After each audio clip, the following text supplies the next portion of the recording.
welcome to our live news coming to you from Abuja, the nation's capital.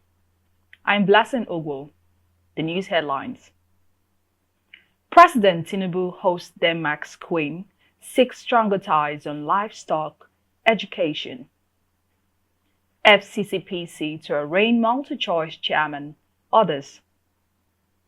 Green energy diversification, Dr. Dele Alake. Now the news in details. President Bola Tinubu has emphasized the importance of expanding Nigeria's dairy and livestock economy, noting that with the country's growing population. On the social front, the president welcomed the partnership between Her Majesty and Nigeria's First Lady, particularly on initiatives such as school feeding programs and the reduction of out-of-school children. Queen Mary thanked President Tinubu and the First Lady for the reception and expressed sympathy over the crisis in Nigeria's northeast. The federal government, through the Federal Competition and Consumer Protection Commission (FCCPC), has fixed October 7, 2025 for the arraignment of the chairman of MultiChoice Nigeria Limited, Adewumi Ogunsanya, and the managing director of the company, John Ugbe, over allegations of breaching the Federal Competition and Consumer Protection Act 2018. The Minister of Solid Minerals, Dele Alake, has stated lithium, solid minerals, critical metal, copper, and others abundant in Nigeria as sources of green energy. He stated U.S. officials want to diversify their supply chain with Africa largely. On an interview with the Alive Television on Tuesday, part of the 7-point agenda includes license will be given to people with concrete plans of local value additions, he added. And what are the ingredients and the sources of green energy? Lithium, solid minerals, critical metals, lithium, copper, zinc, iron, lead, and all of that. And we have all of this in abundance. And the U.S. official also told me that they want also to diversify their supply chain. They don't want to be dependent on China. So it's to Africa they are looking, for diversification, which means the investments are coming here. Now, this brings me to what I tell them at every international engagement, including local, that we have a policy of local value addition, which is also part of our 7-point agenda. And the idea is that for so long as we could remember, even before we were born, our minerals have been adjudged raw materials, and they've been extracted and exported to service the industries of developed societies.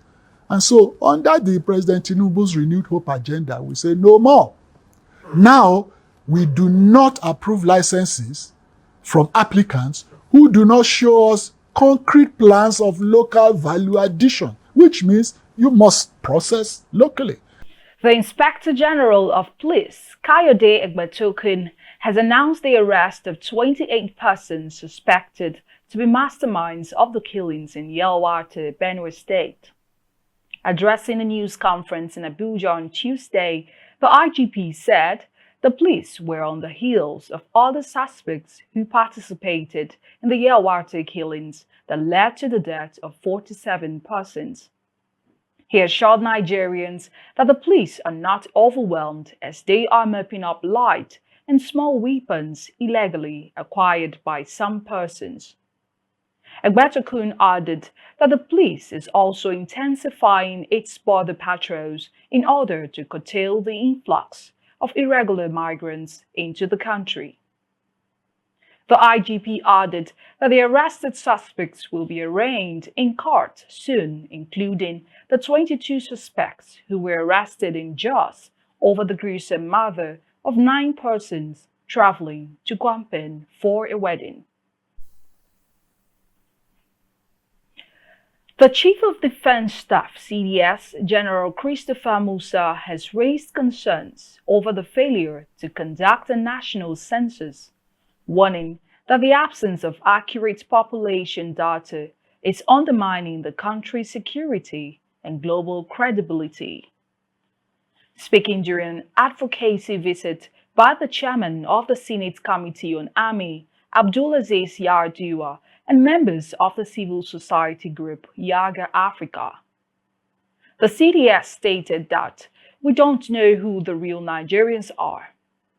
He underscored that addressing foundational issues such as the census and porous borders is essential for strengthening national security and for other countries to take Nigeria seriously. The CDS further revealed that in over 3 decades of service, he has only voted once.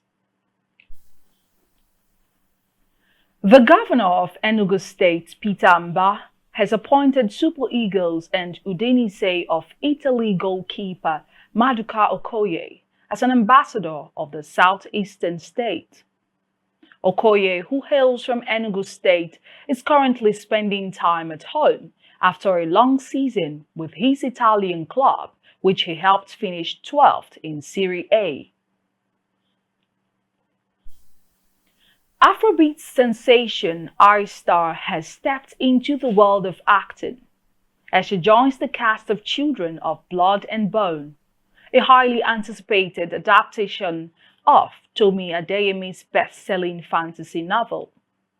Starr admitted she had long harbored dreams of acting but had been held back by nerves.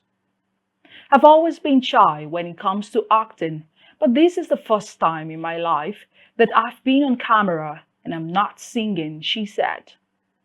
"I learned so much from everybody on set, not even just the greats even, like just the actors on set, the 16-year-olds, the 14-year-olds on set. It was so inspiring just watching them."